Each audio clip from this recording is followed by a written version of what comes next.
This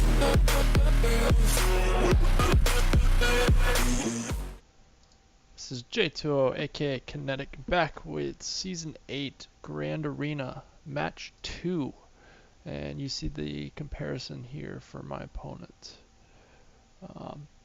So it was, he put everything he had on defense.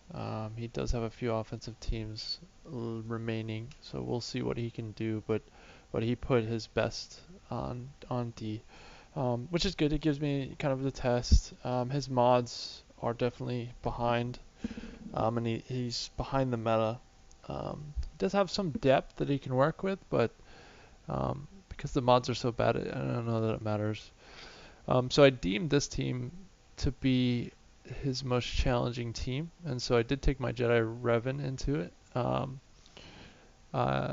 I did only run 4 because I was splitting up my Basti, just in case I wanted her for another team. I ended up not using her, so it wouldn't have really made a difference if I would have brought her. I guess points-wise, it does help, but I knew going in, again, that I was on the advantage here, so all I had to do was win these battles. And so you'll see how quickly that CLS goes down. Once you get the Chewbacca out of the way, it's not too terrible, and it's Revan. I mean, it is what it is. Then we jump into his Emperor Palpatine, which is a good team, well geared, decent comp. The problem he has is, again, mods. He just is behind on speed. Obviously Han, I brought Han in here to go first, to stun his Vader, so his Vader did not go. And that pretty much stops their turn meter gain train. That right there, it does it. That's it. And I do run Emperor Palpatine in a later match here, and I'm going to demonstrate kind of what the train can do once you get it going. Yeah, so you see the CLS has no issue handling that team once they get in front of the turn meter. 4 full health and 3 full protection. And so we do run JTR against Bosk again. Again, I said, and last week I did say that I tend to run this team just these 3. So I put my money where my mouth is, and I do run. I don't run 3, I run 4. I like Emphas Nest with the team. I think he fits Rey really well with the Expose Synergy and the Dispel. And the AoE Daze. I think all those things are really nice to have with the Resistance. And so I like running her with JTR whenever I can. You'll see here I target Boba, and you'll find out why I always target Boba, because Boba is the biggest threat on this team, aside from Boss getting taunts up. So once you have Boss controlled, I would always focus down Boba. It's interesting they're running Greedo and Zam on this team. Zam fits the team comp-wise. I think Greedo is just too slow and doesn't have enough survival. I think for me, he's strictly a PvE character. I also really don't in my opinion, I wouldn't run Sam on the team, but on paper she does fit well. So you'll see there, you actually take down all my protection off of JTR. That was Boba's rocket, and that's the one thing that I always try to avoid is him getting that rocket off, because that can be very for resistance. JTR, they tend to have really low health and lower protection, so that rocket with all the buffs can really hurt. So it's good we got rid of them, and you see JTR is recovering here. His boss does not take a turn again, and this boss was a little faster than the last boss in match 1. But still, JTR is enough to control it. And for anybody that's building a bounty hunter team, I cannot stress the importance of having a fast Bosk. You have to have Bosk be able to break himself out of that loop. And if you can do that, then you're gonna definitely have a chance to get contract off, and give your bounty hunters an opportunity. But you'll see here we're just cleaning up. I think I did try to stealth there with Dengar when he was stealthed, and it actually didn't go off.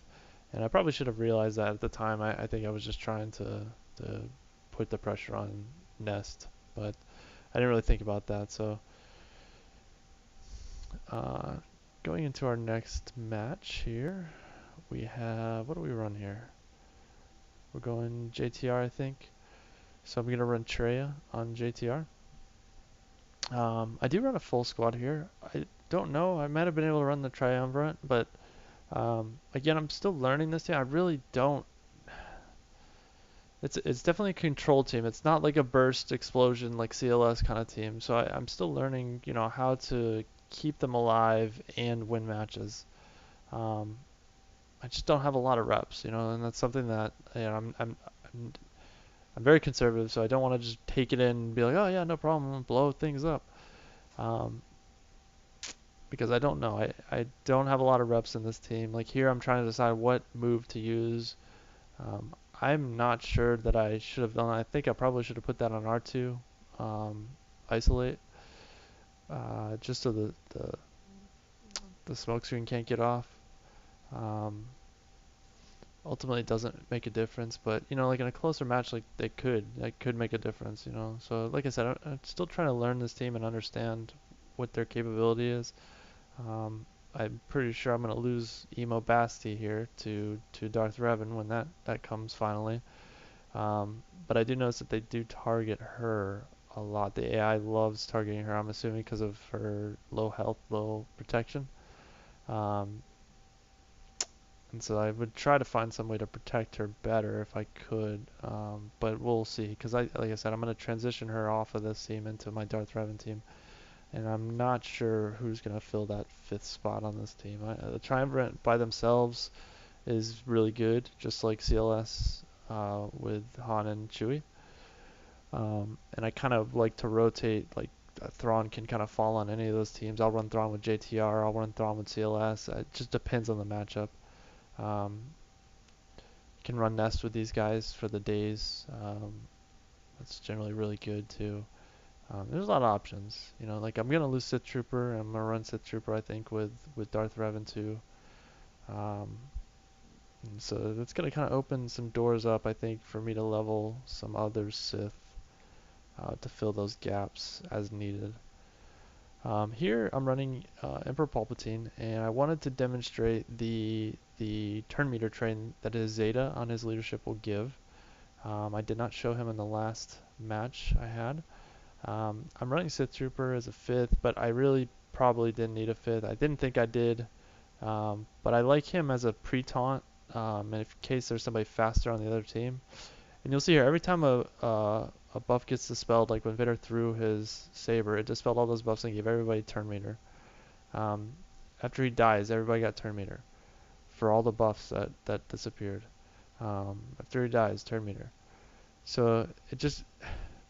You'll see Wicket finally goes. That's the first turn taken. And I think that's the last turn taken. So, and this is Ewoks. Ewoks you can get extremely fast. His Poplo is not modded for speed, which is a mistake. He's modded for defense and tenacity, I think. Here I'm trying to actually hit him as hard as I could here. I wanted to get Vader's many dots. He got no dots there. But I wanted to saber throw him for as big of a hit as I could. Oh, and I think I do. It doesn't crit. It's only 33,000, so it wasn't that great. And then I do get to run Grievous, and I'm very happy to get to run him. And this is again my fledgling team. I'm trying to figure them out. I really like it on paper as an offensive squad.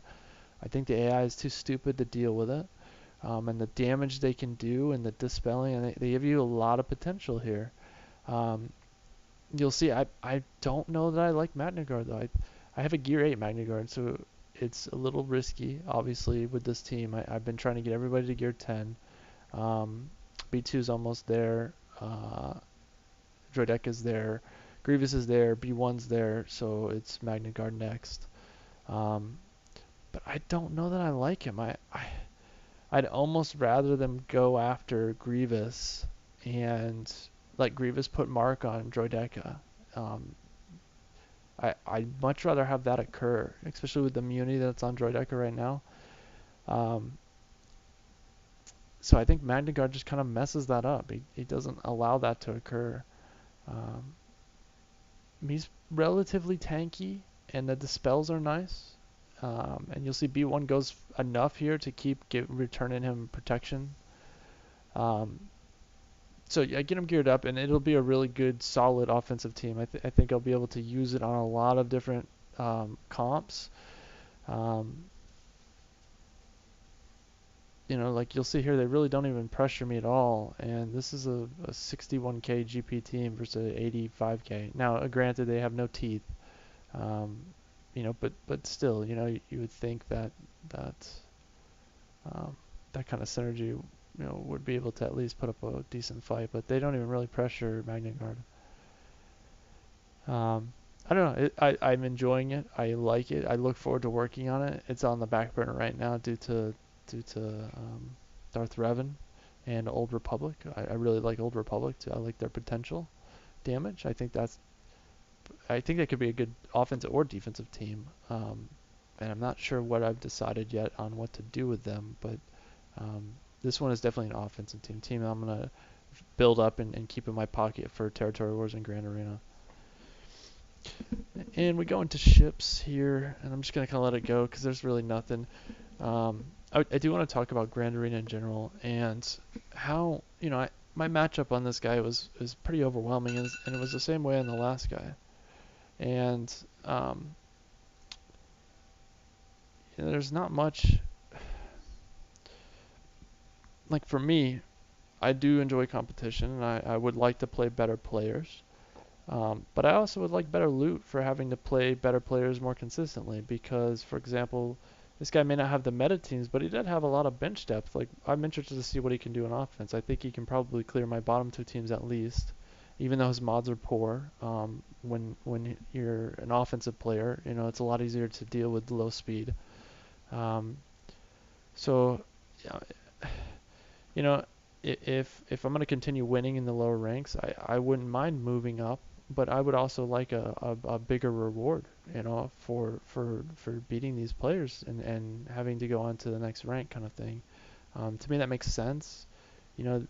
Allow, people just enjoying the game, casually playing, to just kind of bounce around on the bottom lower tier, and then allow players that are, I'm competitively modding in my eyes, to have an opportunity to earn more. I think that they should do that as well for Arena. And I'm gonna make a whole video on shard chats and Arena. But that's something I would like to see, because it's not fair to him, and it's not really fair to me either, because the competition is just unfortunately not there here.